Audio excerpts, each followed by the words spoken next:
Hello student, we will start our new chapter number 10, motion and measurement of distance.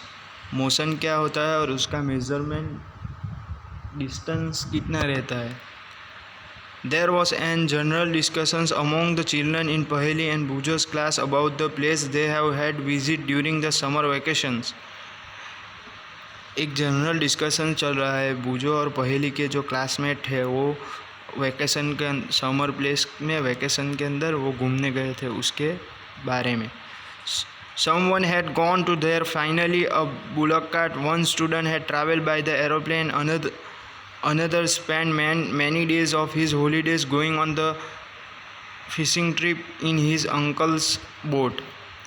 यानी एक जो है bullock carts पे गया और एक जो है एरोप्लेन से गया, एक बाई शिप से गया.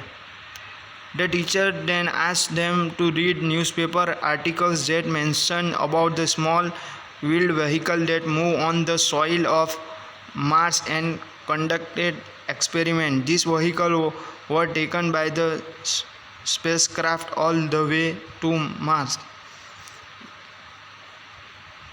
Meanwhile, Pahelian had been reading the stories about antique Indian and wanted to know how the people travel from one place to another in earlier times.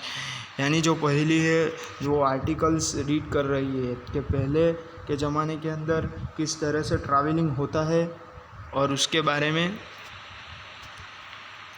वो पहले आर्टिकल्स रीड कर रही है. 10.1 स्टोरी ऑफ ट्रांसपोर्टेशन. स्टोरी जो है उसको हम details में देखेंगे. Long ago people did not have any means of transfer. They used to move on only on the foot and carry good on their back. Later on they began to use animals for the transportation. यानी पहले के ज़माने में transportation के लिए कोई vehicles और ऐसा कुछ नहीं था. फिर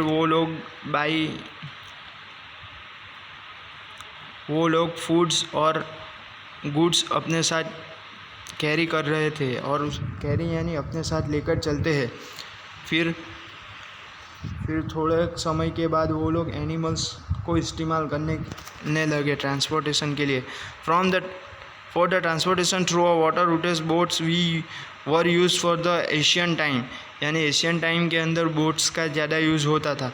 to being with a boats were the simple logs of wood in which a hollow cavity could be made. Later people learned to put together different pieces of wood and give shape to the boats. The shape of the animals swimming in the water recall our discussions of the streamline shape of fish in the chapter 8 and 9. हमने जो chapter number 8 और 9 के अंदर पढ़ा है इसी का discussions हो रहा है.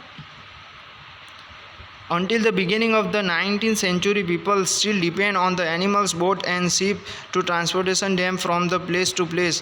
The innovations of steam lead to the development of a new means of the transport. Railroads were made for the steam engine driving carriage later came. यानी पहले इतना ज़्यादा ट्रांसपोर्टेशन नहीं था लेकिन 19th सेंचुरी के अंदर people were depending on boats, ships, transportations यानी बोट्स वगैरह के ऊपर डिपेंडेंट रहते थे. देखो ये फिगर के अंदर बताया रेलवेज है, ये सब पहले इतना ज़्यादा नहीं था, अभी अभी डेवलपमेंट हुआ. Automobile such as motor cars, truck and buses, boats and ship were use and means of transportation of the water. The earlier year of 1900 saw the development of aeroplanes. यानी जो earlier 1900 सो है तब aeroplane develop हुए थे. There were later improved to carry passengers and goods. उसके बाद वो क्या हुआ, पैसेंजर कैरी करता हुआ और फिर गुड्स भी कैरी करता था. गुड ट्रांसफ़र होते रहते थे by plane. Electrical trains, monorail, aeroplanes and spacecraft are the some of the contributions of the 20th century. यानी ये सब क्या हुआ, फिर 20 सेंचुरीज में अंदर ये सब डेवलप हो गया. So some of the different modes of transportation place them in the correct order from the earlier modes of transportation to the most recent. Are there any of the earlier modes of transportation that are not in use? यानी पहले इतने ज़्यादा transportation के कोई available ही नहीं था, लेकिन अब जो है 20 सेंचुरीज़ के अंदर सब कुछ डेवलप हो गया है. So we will stop here, we will continue in our next video.